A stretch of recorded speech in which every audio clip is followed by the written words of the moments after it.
timing your buys and sells can and should be done. And those who say it's impossible, you know what they want to do? They want to keep you in your collective chains.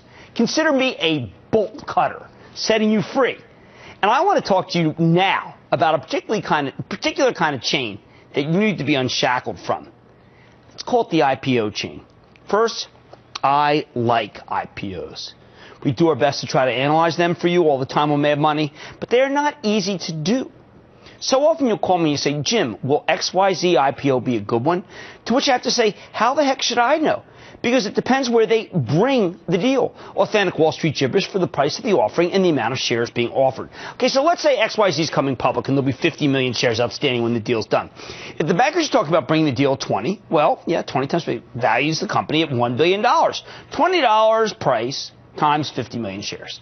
But the bankers can do a lot of different things. There's a lot more variables than you realize. First, they don't offer all the stock there is. Insiders own boatloads. Venture capitalists who help fund it might own a lot. Whoever seeded the company will have a substantial amount of shares left over. Secondly, the $20 IPO price you hear talk about may just be what's called the price talk, meaning what the initial price they are thinking of, not the last price where the deal actually comes at. If demand accelerates, you're going to hear the price move up over time. Maybe it goes from 20 to 25. Maybe it goes from 25 to 30. Obviously, that values the company at a much more rich level. Think about it. I may like the IPO if it's valued at 20 and not like it at 30. That's not much different from if I tell you that I like a stock at 20 that's already trading, and I think it's a sale at 30 because it's gotten too expensive.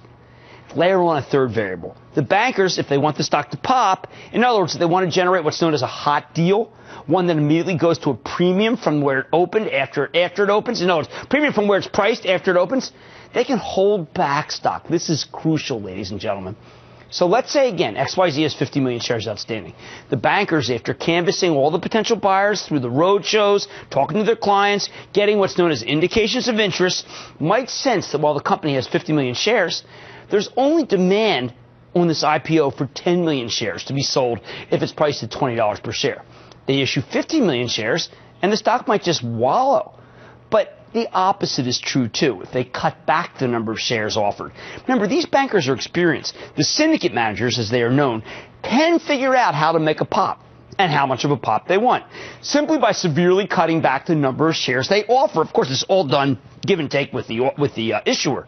But let's say the bankers say, we got demand for 10